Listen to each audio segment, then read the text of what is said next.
नमस्कार, आप देख रहे हैं न्यूज 18 स्पेशल। आपके साथ मैं हूं शिप्रा झा। बुलेटिन की शुरुआत करेंगे बड़ी खबर के साथ। बड़ी खबर मिल रही है, जेपी नड्डा का जल्द ही बिहार दौरा होने वाला है। बीजेपी अध्यक्ष जेपी नड्डा बिहार आने वाले हैं। जानकारी के मुताबिक 5 अक्टूबर को पटना आएंगे बीजेपी के राष्ट्रीय अध्यक्ष जेपी नड्डा। बीजेपी कैलाशपति मिश्र की 100वीं जयंती मनाएगी और उसी में शिरकत करने के लिए पहुंचने वाले हैं जेपी नड्डा। आपको बता दें, कैलाशपति मिश्र के जयंती समारोह में शामिल होंगे। 5 अक्टूबर को पटना में कैलाशपति मिश्र की जयंती मनाई जाएगी।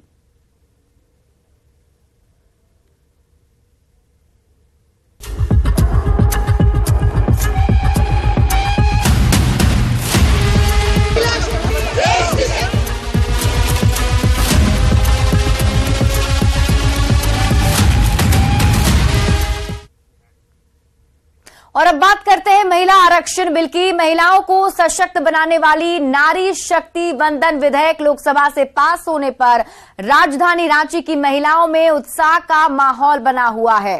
इस विधेयक पर आज राज्यसभा में भी चर्चा हो रही है।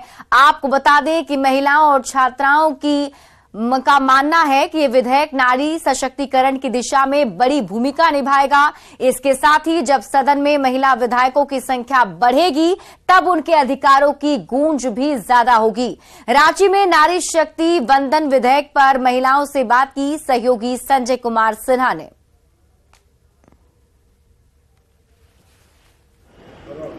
नारी शक्ति वंदन विधेयक लोकसभा में पास हो चुका है और आज राज्यसभा में इस पर चर्चा हो रही है। जाहिर है कि आधी आबादी के सशक्तिकरण पर जब बात होती है तो महिलाओं का मुस्कुराता चेहरा भी नजर आता है। हम इस समय राजधानी रांची के डोंडा कॉलेज में हैं और हमारे साथ देख सकते हैं कि प्रोफेसर भी हैं, छात्राएं भी हैं। तमाम लोग इस पर बातचीत करने के लिए बेहद उत्सुक हैं। महिलाओं की स्थिति पहले की तुलना में और बेहतर होगी। हालांकि इससे पहले पंचायतों में जो आरक्षण दिया गया, इससे महिलाओं की स्थिति पहले से और अच्छी हुई थी।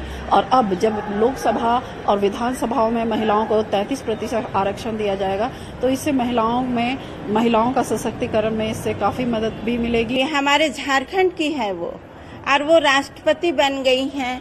हम लोग ही उनको चुना है, ठीक है। कल क्या ऐसा स्थिति था कि हमारे घर की महिलाएं राष्ट्रपति बन जाए? नहीं था। ये हमारे लिए बहुत ही अच्छी बात है, हम सभी महिलाओं के लिए, क्योंकि हमें आगे बढ़ने का अवसर मिलेगा। लोकसभा और राज्यसभा में पार्टिसिपेशन बढ़ेगा विमेन का, जिससे कि जो अभी हम विकासशील देश हैं उससे हम विकसित देश की ओर अग्रसर होंगे।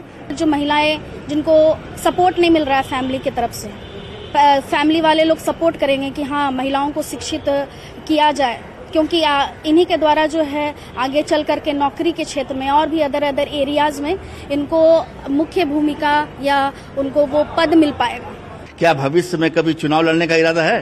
हाँ, अगर चांस मिले तो जरूर खड़े होंगे और निश्चित तौर पे खड़े होंगे। और पहले के टाइम में होता था कि कभी भी मतलब लड़के लोग को उतना सपोर्ट नहीं किया जाता था किसी चीज में भी आगे बढ़ने के लिए या फिर घर से निकलने के लिए किसी ना किसी का सहारा चाहिए होता था। लेकिन अब के टाइम में है कि गर्ल्स लोग खुद सपोर्ट बन रही है।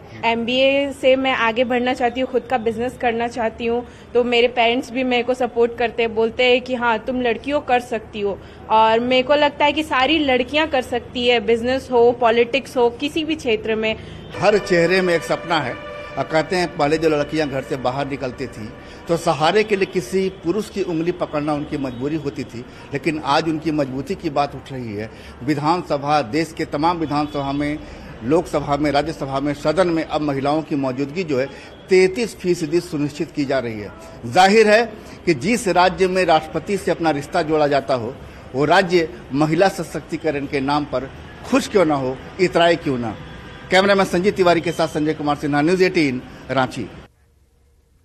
तो राज्यसभा में आज महिला आरक्षण बिल पर चर्चा जारी है। बीजेपी अध्यक्ष जेपी नड्डा ने कहा है कि नारी सशक्तिकरण के लिए उच्च सदन से भी ये बिल पास होगा। मैं यहां स्पष्ट करना चाहता हूं, भारतीय जनता पार्टी का इंटेंशन कोई अपने आप को स्कोर करने का नहीं है, कोई पॉलिटिकल एडवांटेज लेने का नहीं है।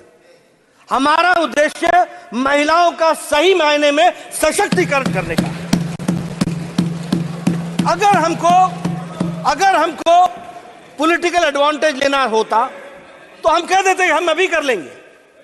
जो काम नहीं हो सकता, मैंने कहा this is the only way and this is the shortest way and this is the correct way, that we have to understand. ऐसा है आप लोगों ने ये जो नो कर रहे हैं ना, इसीलिए आपको उधर बैठा दिया, क्योंकि शासन करने नहीं आया। 30 साल से कोशिश करते, अगर शासन करने आता तो अगर आपको ये मालूम होता कि कुछ नियम कानून भी चीज है। अब no I am not going to yield, no I am not going to, no I am not going to, no sir, please खड़गे ji, no please, he is not yielding, he is not yielding. तो मैं ये बोल रहा हूं, he is not yielding, no he is not yielding.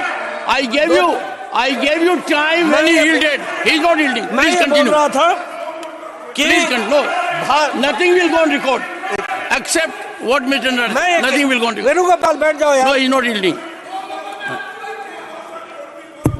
No. ऐसा है, मैं फिर कहता हूं कि सरकारें नियम कानून से चलती हैं और नियम कानून के कुछ लिमिटेशंस होते हैं।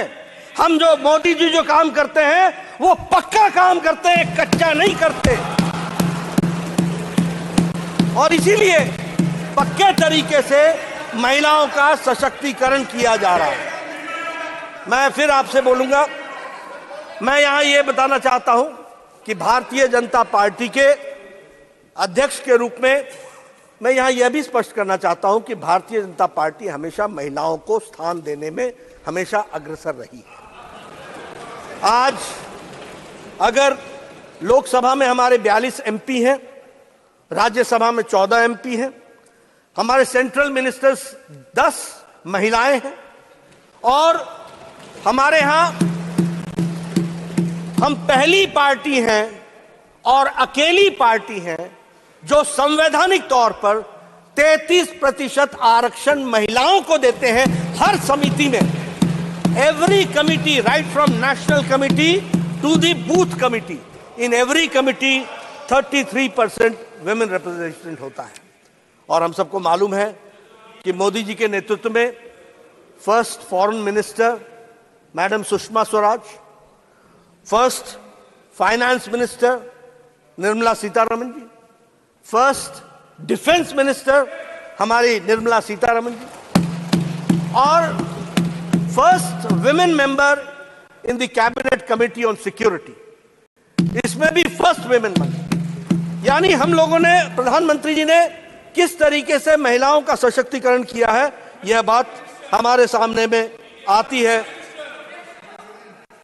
वो तो मैंने आपको मैंने पहले ही बोल दिया, मैं नहीं बोला। मैं यहां यह भी कहना चाहूंगा अध्यक्ष महोदय कि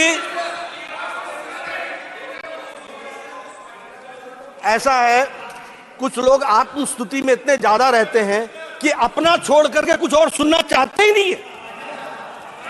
मैंने खुद बोला, ये क्या बोलेंगे, मैंने खुद बोला कि this country has seen prime minister, lady prime minister before many countries वर। हमने कहा, मैं यहां यह भी कहना चाहूंगा कि जो कार्यक्रम चलाए गए, चाहे वो स्वच्छ भारत अभियान है, चाहे बेटी बचाओ बेटी पढ़ाओ है, ये इसके बारे में मैं स्पष्ट रूप में आपको बताना चाहता हूं कि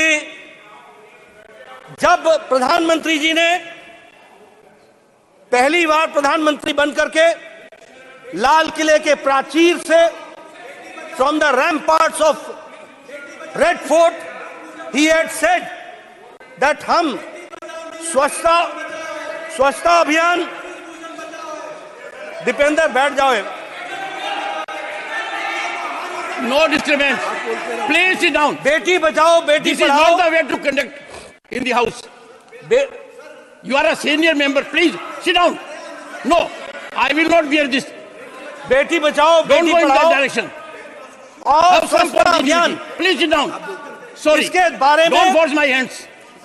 इसके बारे में जब लाल किले के प्राचीर से प्रधानमंत्री जी ने कहा, from the ramparts of Red Fort, जब कहा तो उस समय राजनीतिक लोगों ने कहा था ये बड़ा गैर राजनीतिक की क्या सस्ता की बात प्रधानमंत्री लाल किले से कर रहे हैं। कुछ लोगों ने मजाक उड़ाया था, कुछ लोगों ने हंसी उड़ाई थी, और बेटी बचाओ बेटी पढ़ाओ की बातचीत करते हुए प्रधानमंत्री जी ने कहा था कि हम लड़कों की चिंता करते हैं लेकिन हम लड़कियों के बारे में चिंता नहीं करते, हमको उसके बारे में चिंता करनी चाहिए। इस पर भी बहुत कटाक्ष हुए थे। लेकिन आज मुझे आपको बताते हुए खुशी हो रही है कि sex ratio at birth level हम 19 पॉइंट बढ़ करके आगे आए हैं, 19 पॉइंट्स हम आगे बढ़े। उसी तरीके से gross enrolment in higher education has increased by 18%, 18% बढ़ गया है। उसी तरीके से फर्स्ट टाइम देश में सेक्स रेशियो टोटल पॉपुलेशन का out of 1000 male females are 1020 female का सेक्स रेशियो बढ़ गया। ये आज बेटी बचाओ बेटी पढ़ाओ का हम सबको ध्यान में आता है कि हम सबको उसका क्या फायदा मिला है। जहां तक स्वच्छ भारत का सवाल है, 11 - 11.5 करोड़ इज्जत घर बनाना, मैं यहां बोलना चाहता हूं 50 साल से ज्यादा आप राज किया आपने। हम लोग भी जब नेशनल हाईवे पर जाया करते थे तो झुंड की झुंड महिलाएं अपने दैनिक नित्यक्रम के लिए हाईवे से गुजरती हुई हम देखते थे। हम देखते थे कि वो सूर्यास्त और सूर्योदय का इंतजार करती थी, क्योंकि उनको अपना दैनिक नित्यक्रम उससे पहले करना होता था। क्या स्थिति थी और संख्या क्या थी? 12 करोड़। कभी सोचा नहीं था, कभी समझा नहीं था कि ये कैसी समस्या है। समझते भी कैसे? अगर सिल्वर स्पून से के साथ पैदा होते हैं, वो क्या जाने गरीब का दर्द, वो समझते हैं तो प्रधानमंत्री मोदी जी समझते हैं कि गरीब का दर्द क्या होता और गरीब बहन की तकलीफ क्या होती। आज 12 करोड़ बहनों को इज्जत घर दिया गया है। 12 करोड़ बहनें जब हम बोलते हैं तो 12 करोड़ चिल्ड्रन भी साथ में जुड़ते हैं, 12 करोड़ फैमिलीज भी साथ में जुड़ती हैं। किस तरीके का उनके साथ बर्ताव होता था, क्या क्या उसके साइड इफेक्ट, बैड इफेक्ट्स होते थे, वो सब हम सबको मालूम है। उनको इज्जत देने का काम प्रधानमंत्री मोदी जी ने किया और यूनाइटेड नेशंस ने भी उसको रिकॉग्नाइज किया और प्रधानमंत्री जी को उसके लिए सम्मानित किया। यह भी हमको ध्यान में रखना चाहिए। उसी तरीके से अगर हम प्रधानमंत्री आवास योजना की बात करें, आपको जानकर के खुशी होगी कि प्रधानमंत्री आवास योजना में हमारे 69% ओनरशिप जॉइंटली या इंडिविजुअली महिलाओं के पास है, महिलाओं को भी। एलपीजी गैस कनेक्शन, मैं हिमाचल के गांव से आता हूं, मुझे मालूम नहीं कि आप लोगों ने गांव को मेरे को कितना देखा होगा, लेकिन हमारे यहां गांव में बहनें सुबह 4 बजे उठती थी, जंगलों में जाती थी, पेड़ों पर चढ़ती थी, लकड़ी काटती थी, लकड़ी का बोझा लेकर के आती थी, सुबेरे उस लकड़ी को जलाती थी। और लकड़ी, कच्ची लकड़ी को जलाना कितना कठिन काम है और कितना धुआं निकलता है उसमें से, उसका अंदाजा लेना चाहिए। आंखों से पानी आ जाता था, फेफड़े खराब हो जाते थे। इस तरीके का जीवन जीती थी हमारी बहनें।